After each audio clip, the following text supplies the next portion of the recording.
मर्द जिद पर आ जाए तो औरत की ज़िंदगी तबाह कर देता है, लेकिन अगर औरत जिद पर आ जाए तो नस्लों की नस्लें तबाह कर देती है। लिहाज और अजनबी औरत की इज्जत दो ऐसी चीज़ें हैं जो दुनिया की कोई डिग्री हमें नहीं सिखा सकती सिवाय घर की तरबियत के। लड़ाई झगड़े के बाद औरत की खामोशी का मतलब मर्द उसके दिल से उतर गया है और मर्द खुश होता है कि लड़की दब गई और उसकी जीत हो गई, जबकि ये उसकी हार है क्योंकि वो औरत को हार गया है। औरत की ताकत उसके जज्बात में होती है। तवाइफ जिस्म तो दे देती है मगर कभी अपने जज्बात तक किसी मर्द को पहुंचने नहीं देती, जबकि आम औरत जब मोहब्बत करती है तो सबसे पहले अपने जज्बात देती है। वो जिस्म दे या ना दे मगर उसके आंसू, उसकी खुशी उसी इंसान से मंसूब होती है जिससे वो मोहब्बत करती है। औरत को मर्द से नहीं बल्कि औरत को औरत से तहफ़्फ़ुज़ की ज़रूरत है। एक औरत ही दूसरी औरत की खुशियों की सबसे बड़ी दुश्मन है।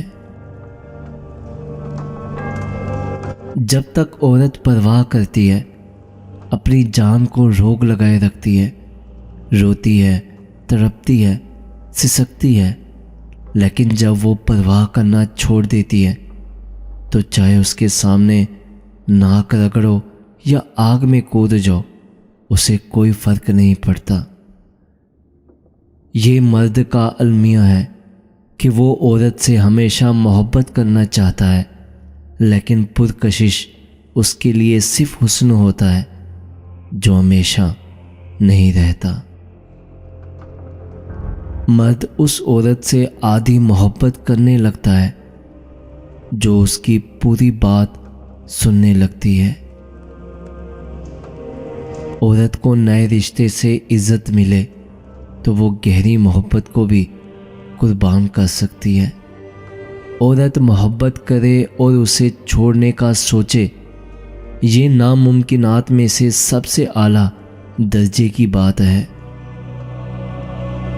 औरत भी बड़ी बेबस है, कोई उस पर इंतज़ार ठोंसता नहीं, लेकिन उसकी रूह में इंतज़ार है। शायद वो इसलिए राह तकती है कि कोई उसका हाथ पकड़कर वापस जन्नत में ले जाए। मर्द चाहे जैसा भी मकान बना ले, लेकिन उस मकान को घर की शक्ल देने के लिए औरत का मोहताज होता है। औरत घर चलाने के लिए भी कमा ले, लेकिन उसकी कमाई में मर्द जैसी बरकत नहीं होती। जब मर्द और औरत एक दूसरे के बगैर नामुमकिन है तो फिर एक दूसरे की कदर भी करनी चाहिए।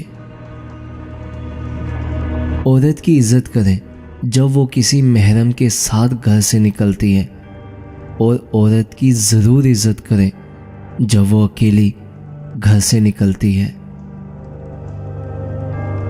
औरत शक करे तो मर्द हंसकर टाल देता है, लेकिन अगर मर्द शक करे तो औरत रो रो कर टूट जाती है। अगर औरत को रोने के लिए कांधा मुयस्सर ना हो तो वो मजबूत हो जाती है, वो मोहताज नहीं रहती। एक बार उसे दिलासा ना दो तो अगली बार आपके सामने बिखरा हुआ वजूद नहीं लेकर आएगी। किरदार सिर्फ औरत का नहीं होता, मर्द हजरात भी जब किरदार से गिर जाएं तो बद किरदार ही कहलाएंगे। हयादार होना मर्द पे भी इतना ही वाजिब है जितना औरत पे, लेकिन इस दौरे जहालत ने शर्म व हया, वफा, कुर्बानी सिर्फ औरत के नाम पे मुख्तसस कर दी है।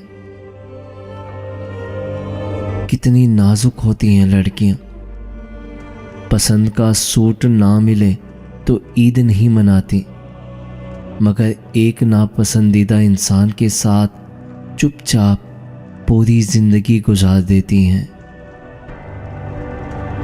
जब बेबी होती है तो एक पुख्ता और हमेशा साथ निभाने वाली हर दुख की साथी बन जाती है, और जब माँ बनती है तो अल्लाह ताला उसका रुतबा इतना बुलंद कर देता है कि जन्नत को उठाकर उसके कदमों में डाल देता है। औरत का दुनिया में पहला रूप ही रहमत है। बेटी बनकर सब खानदान के दिलों पर राज करती है, बहन बनकर भाई की सच्ची और मुखलिस दोस्त और माँ का बाजू बन जाती है। अपनी बीवी का तहे दिल से शुक्रिया अदा करें, क्योंकि वो मौत की वादियों से गुजरकर आपको बाप बनाती है। ये औरत का करिश्मा है कि तेरी वहशत के पानी को बदन की सेब में रखकर उसे इंसान बनाती है। फिर किस मुंह से कहते हो कि औरत ज़ात होती ही बेवफा है। मर्द को खुश करने के लिए क्या क्या करती है औरत। अंदर बदल देती है, बाहर बदल देती है, दिल बदल देती है, वजूद बदल देती है, सिर्फ इसलिए कि वो खुश रहें, नाराज ना हो, उसकी नज़र ना बदले। मर्द कहता है कि अकेली औरत महफूज नहीं होती, लेकिन ये नहीं बताता कि किस वजह से। शरीफ औरत जिससे एक बात जुड़ जाए बस फिर वही उसका सब कुछ होता है। किसी और के साए का तो सवाल ही नहीं पैदा होता। जान दे देगी लेकिन शिर्क का ख्याल तक ना लाएगी। औरत मोम सिर्फ अपनी पसंद के मर्द के लिए होती है, वरना उस जैसा पत्थर कोई नहीं। अगर बीवी है तो गुलाम है, अगर बेटी है तो बोझ है, अगर बहन है तो शक का शिकार है।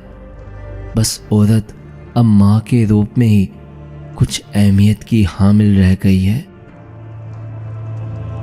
अगर कोई मर्द तुम्हें छोड़ दे तो दुखी होने की बजाय खुश हो जाया करो, क्योंकि अगर वो वाकई ही मर्द होता तो वो कभी ना छोड़ता, कभी ना छोड़ता।